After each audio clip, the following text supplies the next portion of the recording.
Thank you Pastor Yono. Tadi sudah doa ya, saya nggak usah doa lagi. Saya random mau tanya dulu deh, ada yang merayakan anniversary pernikahannya hari ini?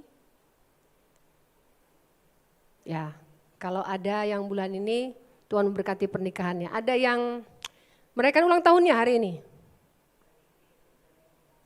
Coba tadi kalau ada yang ngaku saya kasih hadiah, karena gak ada yang ngaku gak jadi. Tuhan berkati ya. Ada yang merayakan hari jadi dengan pacarnya tapi belum nikah juga? Saya doakan Tuhan kasih modal nikah ya. Oke, haleluya.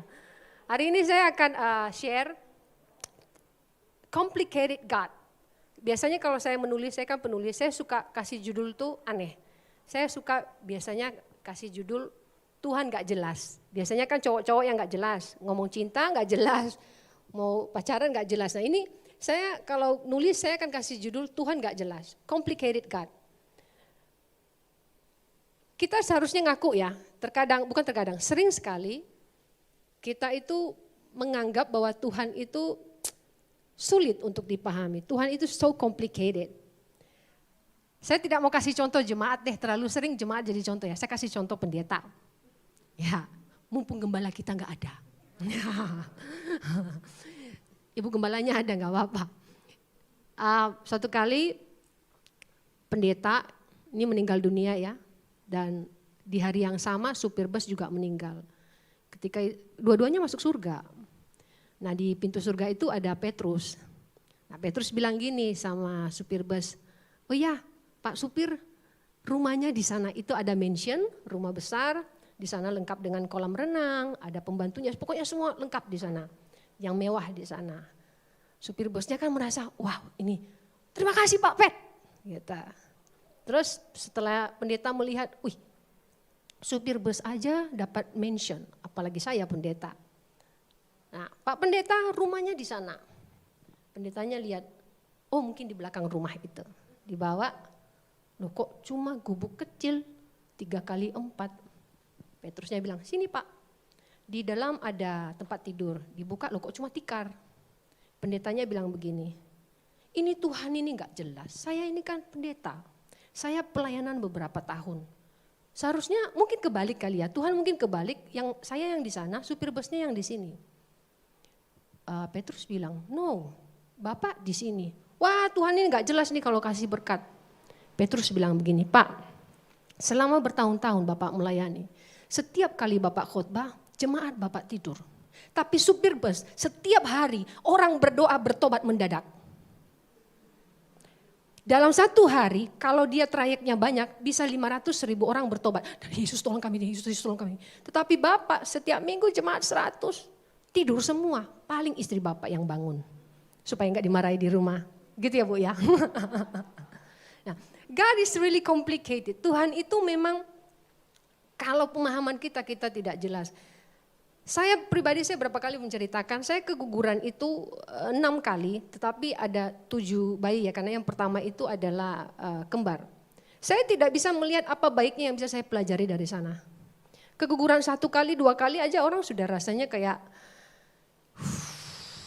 saya berkali-kali, terakhir itu tahun 2017 dan 2 kali saya masuk ICU karena pendarahannya itu sudah terlalu ini ya, parah.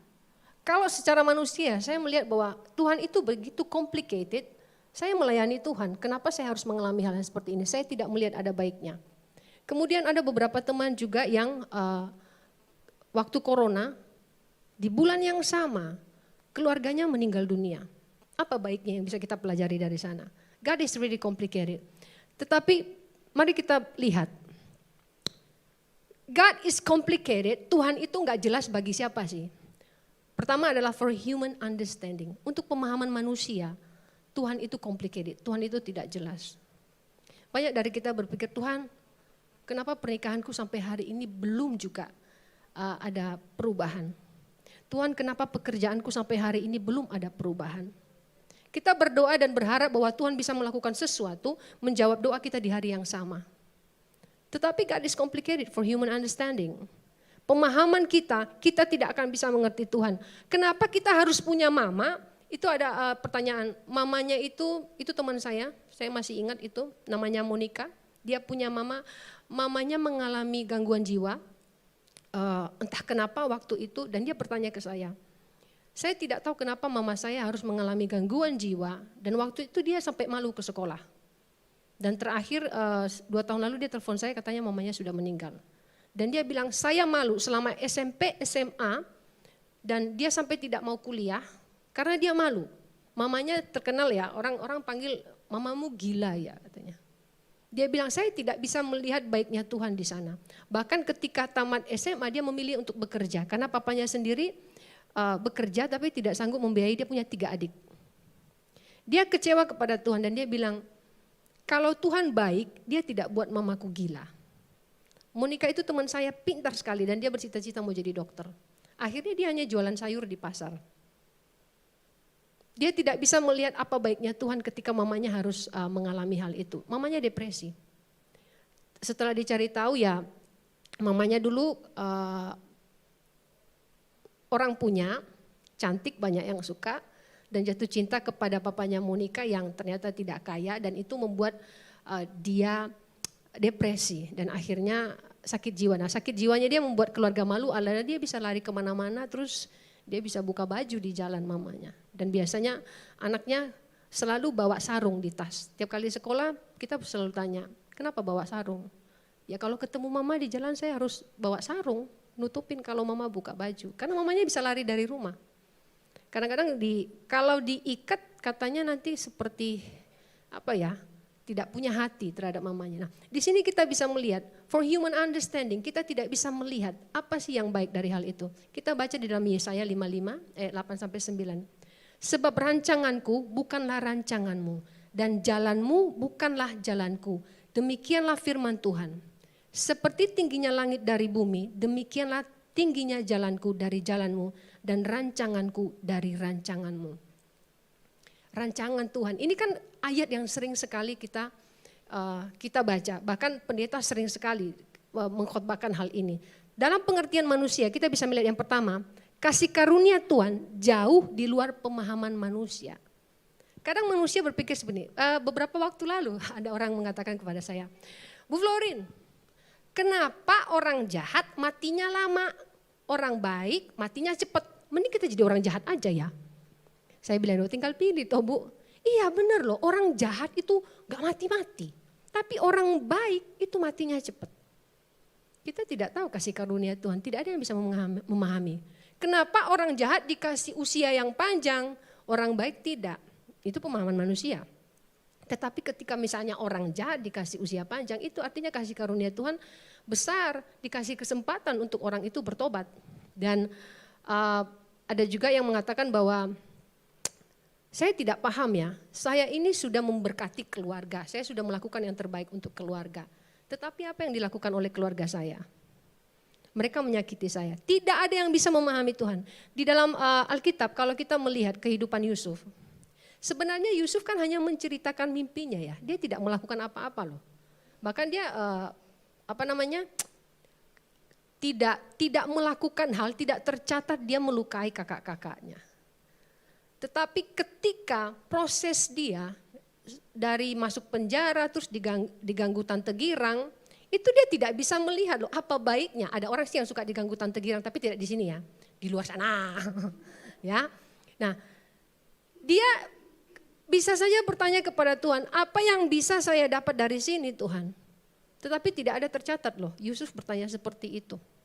Dia tidak bertanya apa hal yang bisa dia dapatkan dari sana. Tetapi prosesnya bertahun-tahun, akhirnya dia menjadi pemimpin.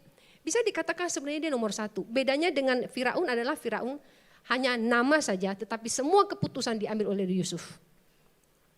Dia baru tahu beberapa tahun kemudian apa yang menjadi rencana Tuhan. Jadi tidak ada yang bisa memahami kasih karunia Tuhan. Kita mungkin manusia, kita bisa tahu, oh yang ini saya batasi kasih karunia sekian, yang ini sekian. Kalau Tuhan tidak ada yang tahu. Yang kedua adalah keinginan untuk memahami Tuhan sepenuhnya menjadi dosa. Ketika kita ingin memahami Tuhan itu jadi dosa. Itu orang Israel karena Musa naik ke gunung. Mereka bilang ini Musa kelamaan, Tuhannya enggak ada. Mereka ingin melihat Tuhan. Mereka ingin memahami Tuhan. Mereka ingin menyentuh Tuhan. Dan mereka membuat lembu. anak lembu ya. Dijadikan emas supaya itu fisikal bisa dilihat. Keinginan untuk memahami Tuhan menjadi dosa. Terkadang keinginan untuk memahami Tuhan juga menjadi dosa ketika kita berdoa, kemudian kita mengambil sebuah tindakan, kita katakan mungkin ini dari Tuhan. Tuhan tidak pernah mengatakan mungkin, tetapi kita karena keinginan dalam hati, kita katakan mungkin, semua mungkin. Saat kita hendak memahami Tuhan, kita jadi berdosa. Berdosanya apa? Ini sudah rencananya Tuhan. Kemudian karena kita mengatakan mungkin, kita ambil sebuah langkah yang jauh dari apa yang sudah Tuhan tentukan. Kita jadi berdosa. Kalau kita taat kepada Tuhan, kita menantikan jawaban Tuhan. Tuhan itu tidak pelit loh ketika menjawab. Ada yang bertanya ke saya gini, kalau kita berdoa, kita taunya jawaban Tuhan dari mana? Tuhan pasti menjawab. Yang jelas tidak dari sana, anakku bisa pingsan. Tuhan pasti menjawab. Dan beberapa orang mengalami hal di sini bagaimana Tuhan menjawab. Setelah saya katakan, lihat saja tanda dari Tuhan, sesuatu yang tidak pernah engkau pikirkan, tetapi itu yang engkau inginkan terjadi dan manusia tidak bisa melakukannya, itu tanda dari Tuhan. Jadi nantikan Tuhan. Terkadang kita berdosa karena ingin memahami Tuhan, kita membuat pemahaman kita sendiri tentang Tuhan. Yang ketiga adalah tidak salah berteriak minta tolong kepada Tuhan. Dan kita berharap kabut hilang dan jalan yang benar akan jelas. Jadi hidup kita ini berkabut. Kita berharap ini kabut hilang. Jadi hidup kita itu bisa jelas arahnya. Kalau tidak ada kabut dalam hidup kita, tangan siapa yang memegang kita? Tidak ada. Kita tidak akan bersandar kepada siapapun, kita tidak akan berharap kepada siapapun. Kalau kita ingin mengatakan, Tuhan boleh enggak hidupku ini tidak ada masalah? Boleh enggak hidupku ini tidak ada kabutnya? Maka Tuhan tidak akan pernah ada artinya dalam hidup kita. Yang keempat adalah kita sering membayangkan Tuhan itu kecil. Sehingga kita bisa memahami Tuhan. Tidak ada yang bisa memahami Tuhan. Kalau kita memahami Tuhan dengan pikiran kita, tidak akan mampu. Karena pikiran kita ini berdosa.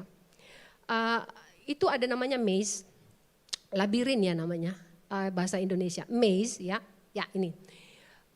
Maze ini satu yang dibuat oleh seseorang. Dan ketika manusia masuk di dalamnya, dia harus mencari jalan keluar. Hidup kita harus jadi maze, supaya yang menciptakan maze ini memberitahu sini loh, situ, sana, sini, situ. Dan pasti benar jalannya. Kalau kehidupan kita seperti yang sebelah itu, ya lurus aja, kita nggak butuh Tuhan. Berdosa nggak apa-apa, mau mati juga nggak apa-apa, kita nggak perlu Tuhan. Jadi kita bersyukur harusnya hari ini, kalau God is complicated, buat labirin seperti ini, maze seperti ini, supaya Tuhan menunjukkan jalan kepada kita. Oleh sebab itu tadi kan Tuhan katakan rancanganku bukanlah rancanganmu. Bersyukur kalau ada maze dalam hidup kita. Karena dari sini kita bisa bersandar kepada Tuhan. Yang memegang tangan kita, yang menunjukkan jalannya adalah Tuhan. Ketika Abraham disuruh pergilah. Waktu itu Abraham gak tanya, Tuhan kalau pergi sekarang pakai itu loh Tuhan. Itu apa? Antigen, terus harus bayar ini. Kemana dulu, terus naik pesawat, naik kapal atau naik onta ini gimana? Abraham tidak bertanya pada saat itu. Ada satu pertanyaan yang masuk mengatakan gini, saya mau tanya ya tapi tidak apa katanya, tidak berniat menyinggung. Apakah pada saat itu Abraham bodoh? Saya bilang lah, kok bisa? Dia nggak nanya apa-apa, disuruh pergi aja. Terus dari mana dia tahu langkahnya kemana?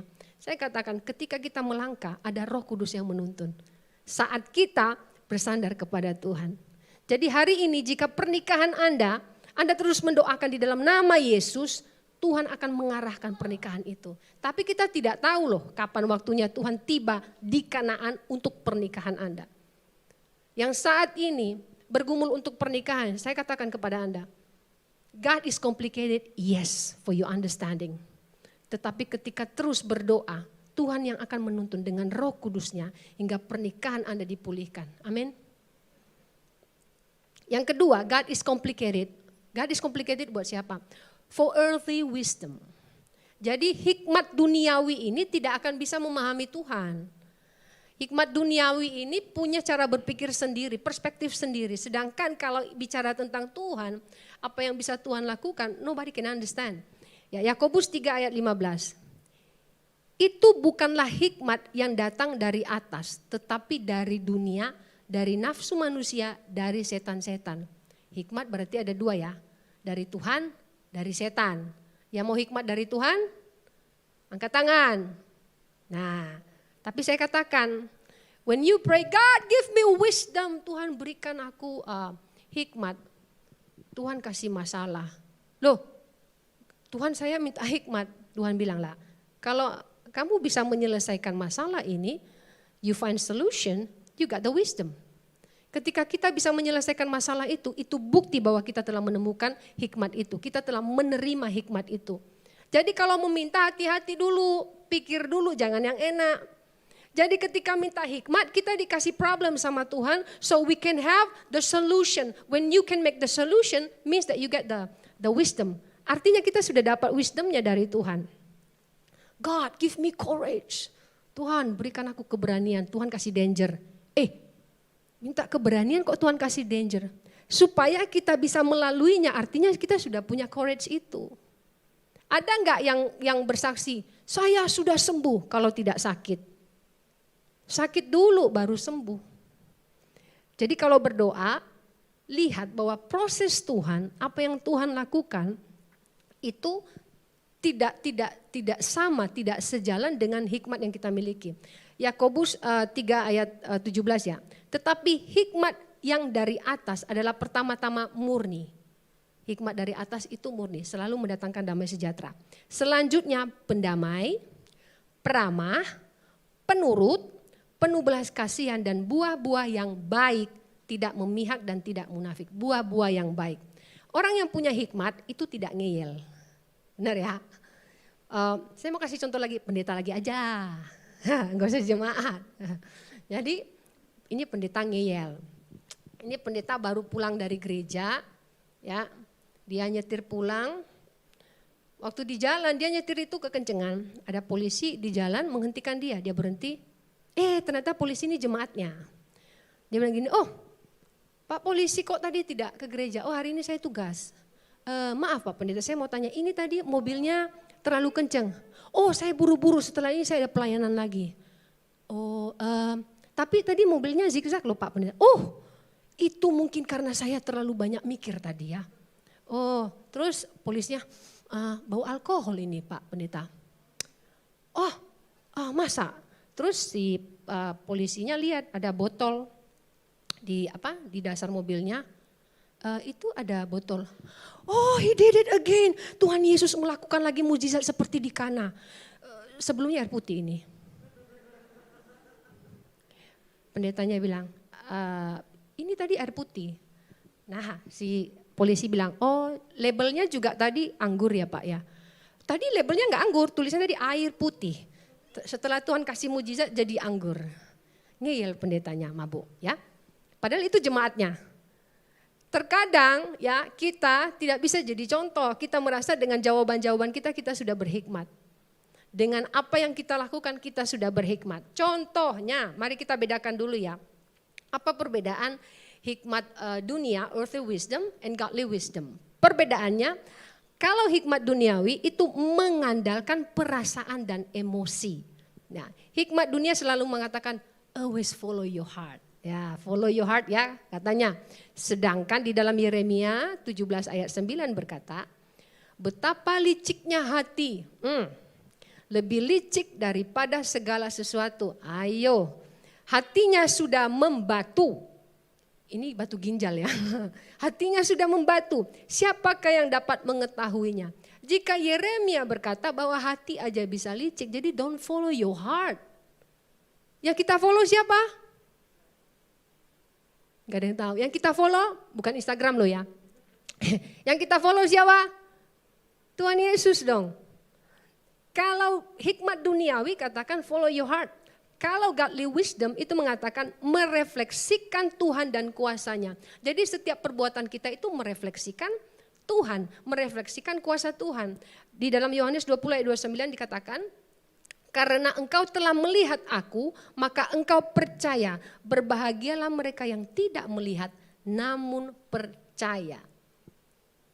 Ini hikmat yang dari Tuhan memberikan kita iman untuk percaya sesuatu yang tidak kita lihat.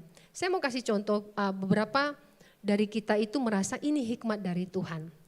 Ada orang beberapa waktu mengatakan seperti ini, apakah ini hikmat? Saya mau bertanya, ketika saya harus memberi persepuluhan, kemudian persepuluhan itu saya bagi.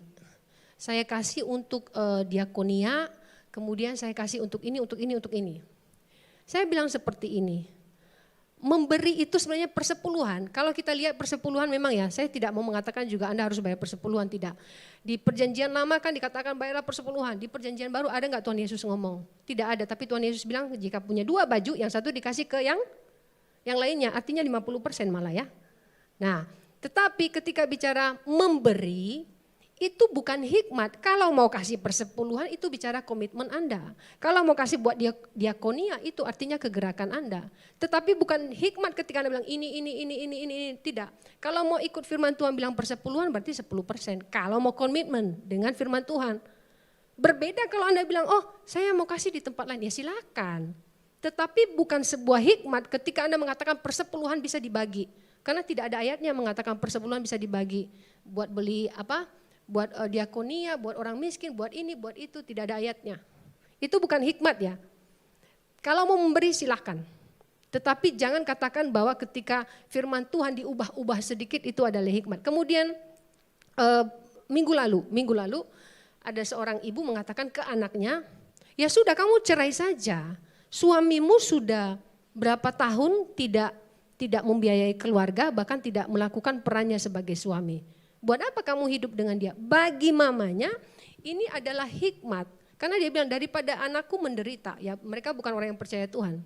Yang mamanya tidak percaya Tuhan, anaknya kalau anaknya setengah kaki di gereja, setengah entah di mana, saya tidak tahu. Saya tanya gereja di mana? Ya gereja di mana-mana. Oh ya baiklah. Tetapi hikmat dari mamanya mengatakan cerai saja.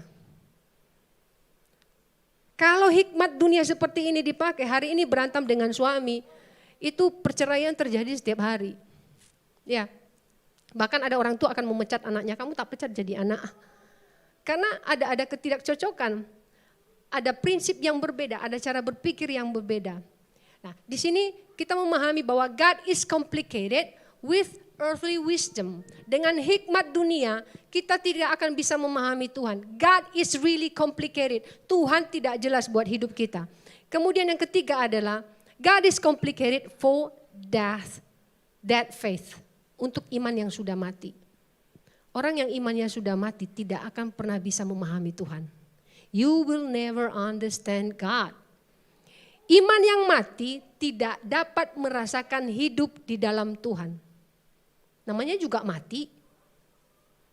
Hari ini kita belajar ya, mungkin kita ke gereja, tetapi sometimes kita tidak menyadari bahwa ada sedikit dari kehidupan rohani kita yang mulai mati. Ketika kita mulai mempertanyakan Tuhan kapan, hati-hati. Tuhan kok begini, hati-hati. Itu ada bagian dari kehidupan keimanan kita yang mulai mati. Yakobus 2 ayat 14-26 itu kan membahas tentang iman. Tapi saya ambil yang ayat yang ke-17 ya. Demikian juga halnya dengan iman. Jika iman itu tidak disertai perbuatan, maka iman itu pada hakikatnya adalah mati. Iman, di sini nggak ada namanya Pak Iman ya, nggak ada ya. Teman saya tiap kali itu kuliah namanya Pak Iman, jadi kita ngomong iman dibilang ya, padahal kita tidak ngomongin dia. Ya, iman tanpa perbuatan, kita mengatakan kita beriman, kita percaya Tuhan. Tapi kenapa terlalu sering kita mempertanyakan apa yang Tuhan lakukan? Kalau kita percaya Tuhan kita nggak nanya loh. Istilahnya kalau orang-orang Jawa bilang nggak usah cawe-cawe ya. Tuhan kerja ya sudah. Mempercayakan sesuatu biar dia kerjakan. Tetapi kita sering bertanya, Tuhan sebentar, ini maunya apa sih? Tuhan maunya apa? So, iman yang sudah mati selalu mempertanyakan Tuhan. Iman yang sudah mati selalu meragukan Tuhan. Iman yang sudah mati tidak optimis untuk masa depannya. Bahkan untuk usahanya pun dia tidak optimis.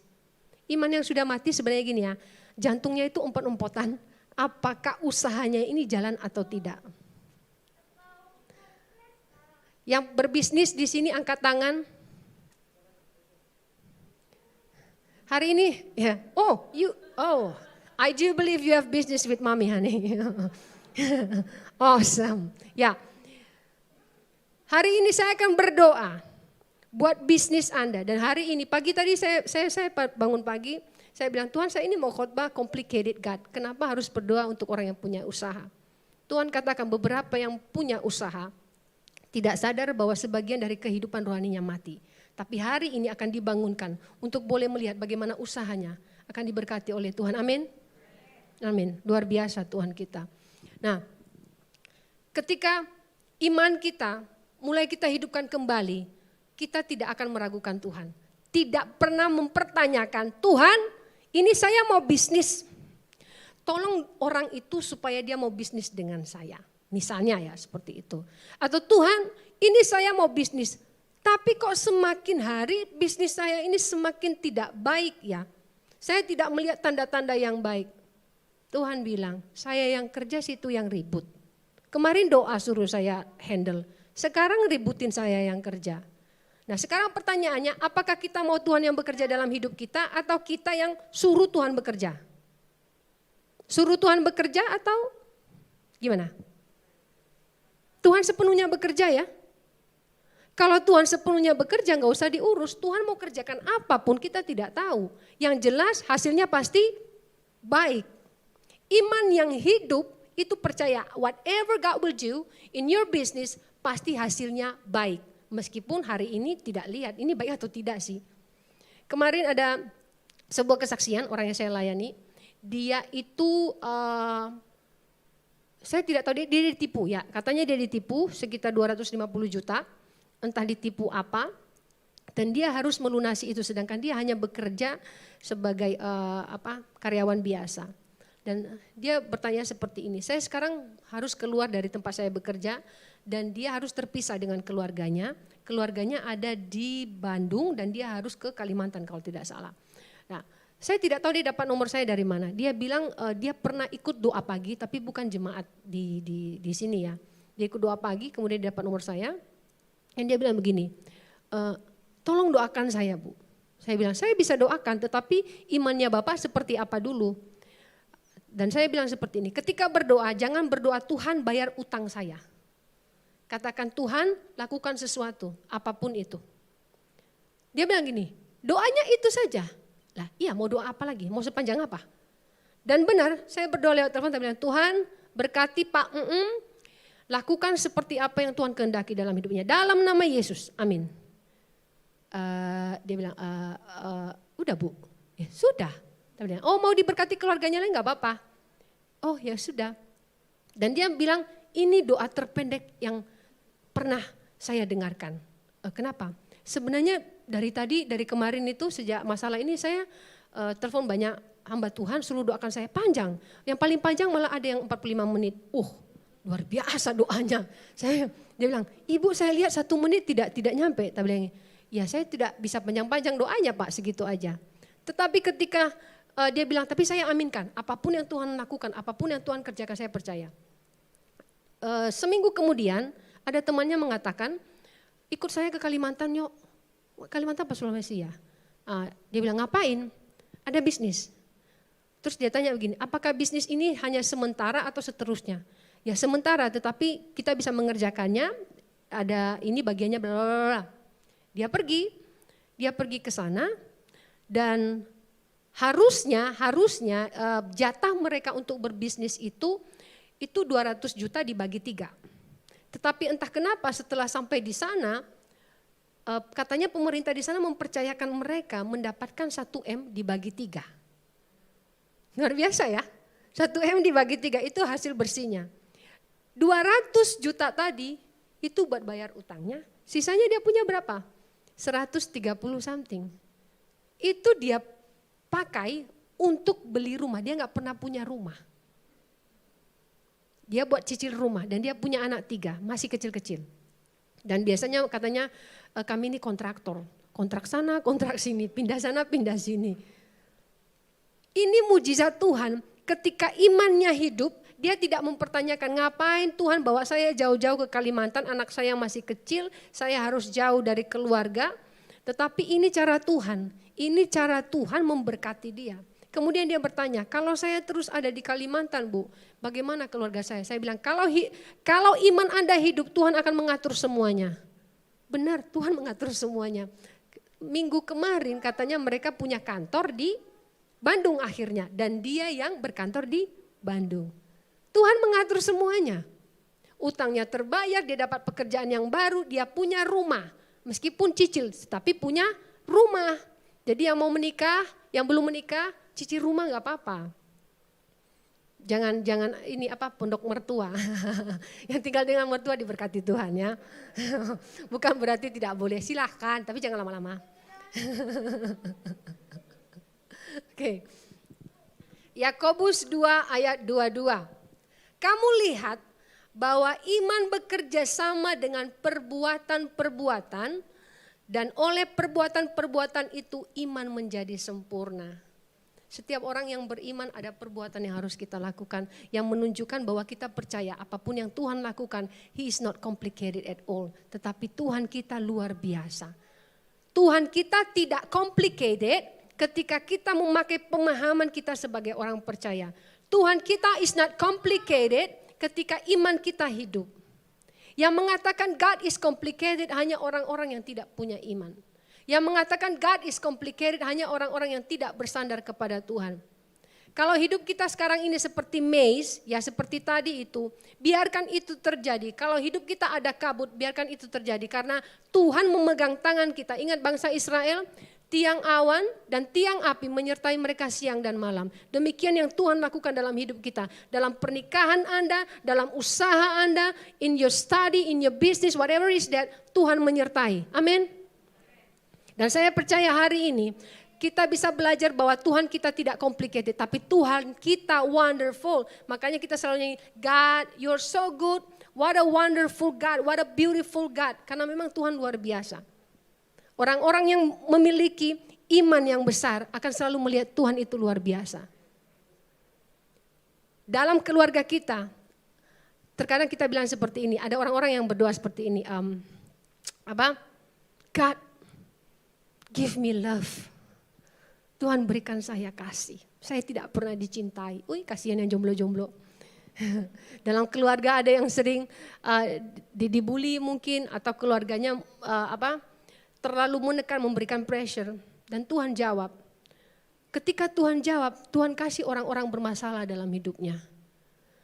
Doanya bilang, Tuhan saya minta dicintai bukan minta orang bermasalah. Kamu minta cinta buat apa? Untuk mengekspresikan cinta. Yaitu orang bermasalah itu, ekspresikan cintamu kepada orang yang bermasalah. When you pray for love, God give you trouble people. Supaya kita bisa mengekspresikan love in our heart. Benar ya? When you ask wisdom, tadi saya katakan when we ask wisdom, ketika kita minta hikmat, Tuhan kasih kita problems to solve. When we ask for courage, keberanian, Tuhan kasih kita danger. Untuk kita bisa melaluinya. Dari sini nanti kita bisa lihat bahwa Tuhan is not complicated. Tetapi cara Tuhan bekerja seperti itu. Saya panggil pemusik untuk naik. Ketika kita hidup, kita mengatakan bahwa kita adalah orang percaya. Jangan pernah menyalahkan siapapun. Kalau di Indonesia kan sering cari kambing hitam. Saya tidak tahu di luar negeri mungkin kambing putih ya. Kita di sini sering sekali, saya juga kasihan. Yang sering saya lihat di jalan itu sebenarnya kambing putih. Mungkin kambing hitamnya keseringan dicari jadi habis di jalan gak ada. Ya, kita sering mencari kambing hitam dalam hidup kita. Kita sering menyalahkan apapun yang terjadi dalam hidup kita karena kita berpikir God is complicated.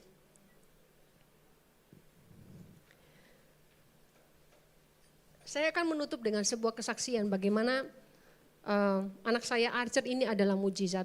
Tadi saya sudah mengatakan kehamilan sebelum dia 3 kali saya keguguran. Dia adalah kehamilan keempat dan anak saya ini dia mengalami masalah vestibular. Dia tidak bisa berkomunikasi dengan cepat. Delay speech iya dan bahasa yang dia pahami bahasa Inggris saja, bukan karena dia anak bule. Saya bule, dia Pak Le. Ya. Tetapi waktu kecil hanya satu bahasa yang bisa dia pahami. Seorang pernah bertanya kepada saya, loh, ibu kan melayani Tuhan, kenapa tidak doakan saja anaknya, mujizat bisa terjadi. Saya katakan seperti ini, lu pikir orang beli barang tinggal ini aja. Saya melayani Tuhan, kalau Tuhan luaskan ini terjadi, ada rencana Tuhan yang luar biasa buat anak saya dan buat saya. Jadi kalau hari ini dia diajak bahasa Indonesia pun, Kala-Kala Cinta Laura, saya percaya ini rencana Tuhan dalam hidupnya. Anak saya tidak bisa membuat kalimat yang panjang, tetapi dia bisa menyanyikan lagu full dengan penuh. Dan dia hanya hafal lagu-lagu pujian, bukan karena maknya suka nyanyi ya. Tapi sejak kecil dia sudah seperti itu. Saya tidak mengatakan bahwa God is complicated dalam hidup saya dengan apa yang terjadi dengan anak saya. Saya bersyukur dia ada dan bagi saya dia adalah anak mujizat. Demikian juga buat Anda saat ini. Bersyukurlah dengan siapapun yang ada di sekitar Anda. Whether that's your husband, your son, your daughters, atau siapapun dalam kehidupan Anda, rekan kerja. Kita bersyukur dengan keadaan kita. God may be complicated buat beberapa orang. Tapi buat kita yang percaya Tuhan, God is not complicated. Tapi God is good. Mari kita bangkit berdiri.